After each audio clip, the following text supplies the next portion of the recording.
छठ पूजा 2024। छठ पूजा का इतिहास जाने, कैसे हुई थी छठ पूजा की शुरुआत।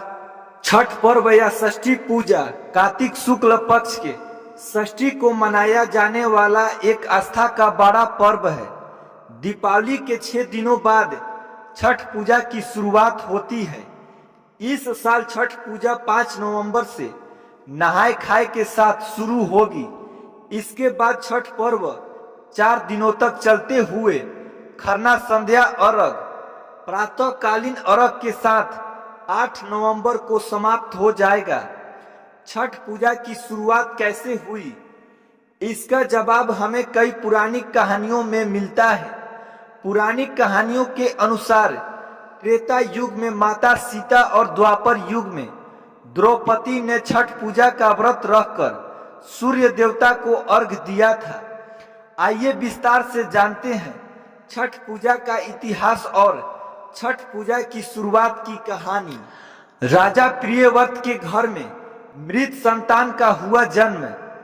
पुराणिक कथा के अनुसार राजा प्रियव्रत बहुत दुखी थे क्योंकि उनके कोई संतान नहीं थी। उन्होंने महर्षि कश्यप को अपनी समस्या बताई। महर्षि कश्यप ने उन्हें यज्ञ कराने की सलाह दी। यज्ञ के दौरान आहुति के लिए बनाई गई खीर रानी मालिनी को खाने को दी गई। खीर खाने से रानी गर्भवती हुई और उन्होंने एक पुत्र को जन्म दिया, लेकिन दुर्भाग्य से बच्चा मृत पैदा हुआ। देवी षष्ठी की कृपा से प्राप्त हुआ पुत्र।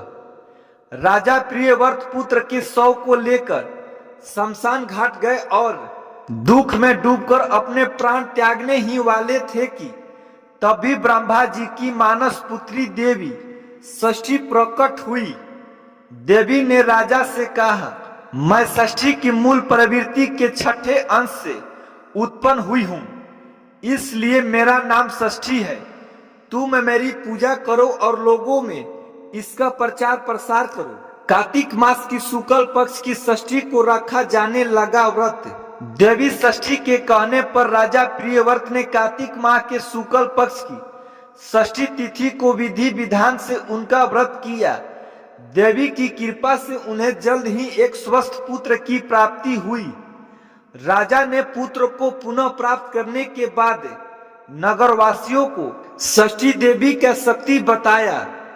तब से षष्ठी देवी की आराधना और उनके व्रत की शुरुआत हुई। त्रेता युग में माता सीता और द्वापर युग में द्रौपदी ने भी रखा था छठ पूजा का व्रत। रामायण की कहानी के अनुसार जब रावण का वध करके राम जी देवी सीता और लक्ष्मण जी के साथ अयोध्या वापस लौटे थे, तो माता सीता ने कार्तिक मास की शुक्ल पक्ष की षष्ठी को व्रत रखकर कुल की सुख शांति के लिए षष्ठी देवी और सूर्य की आराधना की थी। इसके अलावा द्वापर युग में द्रौपदी ने अपने पतियों की रक्षा और खोया हुआ राजपाट वापस पाने के लिए षष्ठी का व्रत रखा था। धन्यवाद।